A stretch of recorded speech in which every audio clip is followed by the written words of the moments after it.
Chapter 1 opened in the chaotic heart of a film set. On standby were the supporting cast, among whom our main character, Seo-jun, was present. As Seo-jun made his way to the filming area, some observant eyes spotted an issue with the overhead structure. Suddenly, a pebble fell, striking Seo-jun's head. Despite the delayed warnings from his colleagues, it was too late. As Seo-jun looked upward, the roof gave way.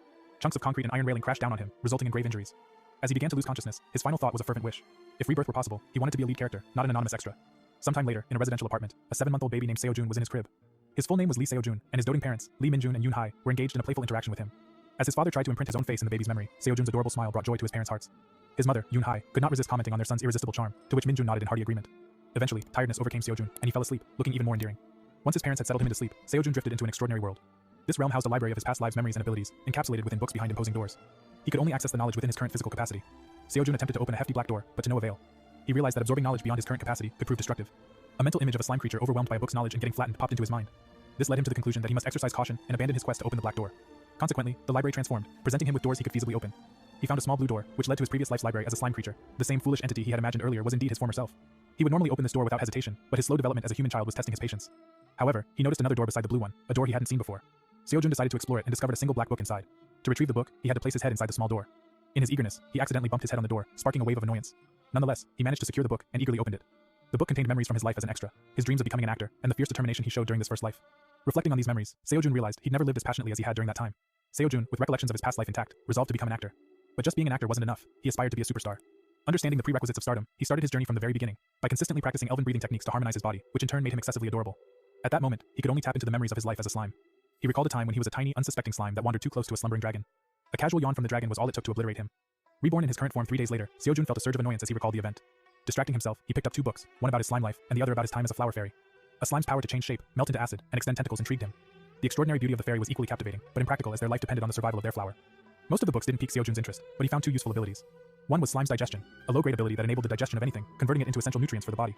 The other was the Fairy's Wand, also a low-grade ability, which allowed the wielder to captivate anyone who could see fairies. Anyone watching the wand being shaken would mimic the actions of the one shaking it. Deeming these abilities useful, Seo-jun assimilated the ability of Slime's Digestion into his own body and merged the Fairy's Wand into his hand. He was taken aback when the wand's mark appeared on his palm instead of his fingers, but shrugged it off as it didn't affect its functionality. Closing his fist and reopening it, he noticed the Fairy's Wand begin to glow. Overwhelmed by his infant instincts, he started to play with his glowing hands. Now in a daycare facility, Seo-jun was found playing with an odd, eerie-looking doll, while other children played with their conventional toys. A woman noticed Seo-jun's vibrant health and compared it to her underweight daughter, Ji-yoon, who had yet to eat anything that day. Suddenly, Seo-jun began to cry out of hunger. His mother quickly rose, almost forgetting that it was feeding time. Seeing Seo-jun cry, the other babies began to follow suit. Chaos ensued as the mothers rushed to prepare formula, resulting in a symphony of crying babies. Seo-jun contemplated whether he had cried needlessly, but he knew that if he didn't cry, he wouldn't be fed on time. Finally, he received his formula milk and began to drink it peacefully. The other children, weeping and refusing to eat or drink, presented a challenge for their distressed mothers. In response, Seo-jun's mother ushered him to a quiet corner to eat without disruption. As he sipped his milk, a thought occurred to him, to experiment with his unique ability. Activating the Fairy's Wand, he directed a captivating glow towards the other infants. Young as they were, they could see everything and were immediately engrossed. Their mothers and Seo-jun too found themselves surprised by their fascination. Seo-jun then shook the wand. The other children, struck by curiosity, mimicked his movements. As Seo-jun drank his formula milk, they followed suit, to the astonishment of their mothers. All were amazed at the influence Seo-jun had over the other children, leading them to eat their meals appropriately. One woman dubbed Seo-jun as the baby world's mukbang star. Another woman, Yoon-hae, was approached by a mother who requested a video of Seo-jun eating to encourage her underweight daughter, Ji-yoon, to do the same. However, witnessing her mother's tears, Ji-yoon started to cry. This irked Seo-jun, who thought that crying without hunger was unnecessary and often a product of foul mood. To quell the tears, he wielded the Fairy's Wand once more, but unintentionally attracted everyone except Ji-yoon. Overwhelmed, Seo-jun became the center of attention. Yoon-hae later told Min-jun that all the children had been copying Seo-jun and eating their meals at the daycare center. This revelation fascinated Min-jun, especially upon hearing their son being referred to as the baby world's mukbang star. Meanwhile, Seo-jun was gleefully smacking a dragon toy with a slime toy, a symbolic retribution for past wrongs. His father expressed concern over this behavior, but Yoon-hae dismissed it, stating that Seo-jun was genuinely kind-hearted. Despite being swarmed by the other babies, he had remained patient and non-violent. Playing with his toys, Seo-jun excitedly shook his hands, consumed with the idea of avenging his past defeat against the dragon. Yoon-hae suggested to Min-jun that they should record Seo-jun's eating habits next. As they prepared to film him, Seo-jun demonstrated an uncanny awareness of the camera, following it attentively while his mother prepared his meal. Seo-jun remembered that he needed to use the Fairy's Wand. The idea of shaking an arm while eating had seemed odd to him, as he had never made such a gesture during meals before. Both scenarios appeared strange. However, Seo-jun decided that it wasn't of much significance. As he moved his hands animatedly, Yoon-hae watched him with confusion. Curious about his sudden enthusiasm, she asked if he found the food delicious. Seo-jun responded affirmatively in his endearing childlike language, which brought smiles to their faces. The recording session ended on a happy note. Yoon-hae promptly sent the videos to Ji-yoon's mother, who was delighted to receive them. Not long after, Yoon-hae received a message from Ji-yoon's mother, expressing her gratitude. Ji-yoon had finished her meal for the first time in 2 weeks, and she attributed this positive change to Seo-jun's videos. The hospital staff too complimented them. Other mothers also began reporting similar improvements in their children's eating habits, which they credited to Seo-jun. The sight of their mother's joy led the children to join in the laughter. Seo-jun, witnessing this, felt an immense sense of accomplishment. Before we delve deeper into the video, I'd like to acknowledge the hard work and time that went into creating it. If you're enjoying this video and haven't yet subscribed to the channel, I kindly ask you to do so. I appreciate your support from the bottom of my heart. Now let's return to the story. Seo-jun's Fairy Wand ability had demonstrated its effectiveness, even via recorded videos. This realization made Seo-jun excited about the prospect of becoming a superstar more easily. Contented, he embraced his Lit King doll. His action, however, seemed eerie to the other children, prompting them to maintain distance from him. Shortly after, a woman named Min-ju approached Yoon-hae, suggesting she consider uploading Seo-jun's videos to YouTube. Min-ju explained that she posted videos of her own daughter and had casually mentioned that her daughter Mina was enjoying her meals lately. Yoon-hai agreed to the idea since Minju hadn't mentioned Seo-jun's name. However, Minju informed her that numerous parents had begun seeking her advice for their picky eaters. Although she hadn't explicitly mentioned Seo-jun's videos, she had shared the food brands and recipes they used, all of which were also commonly used at the daycare, particularly the elephant brand. Minju encouraged Yoon-hai to consider her suggestion. Uploading the videos could offer considerable help to many mothers. Yoon-hai appreciated Minju's point, but she was uncertain about exposing Seo-jun to the internet. If Seo-jun could communicate his consent, she would ask him. Unbeknownst to her, Seo-jun would have readily agreed. As she contemplated, she noticed Seo-jun engrossed in playing with his Lich King doll. She hesitated, wanting to consult with her husband before making a decision. The proposer agreed, encouraging careful deliberation. In his office, Minjin stared at a photo of his son, Seo-jun, clutching an orc doll. Time seemed to fly, his son was growing up too fast. Suddenly, a familiar figure approached from behind and recognized Seo-jun in the picture. This man, Kim, was the one who gifted the orc doll. He was delighted to see Seo-jun still treasuring it. Kim was a mutual friend of Minjin and Yoon-hai. Merely recalling their shared history gave Minjin a headache, especially remembering Kim's laughter when he presented the toy, predicting that Seo-jun would cry at the sight of it. Contrary to expectations, Seo-jun didn't cry but instead showed an unusual remembering Kim's laughter when he presented the toy, predicting that Seo-jun would cry at the sight of it. Contrary to expectations, Seo-jun didn't cry but instead showed an unusual interest in it. This preference for unconventional toys came as a surprise to both Minjin and Kim. Soon after, Yoon-hai lectured Kim on appropriate toy selection for infants.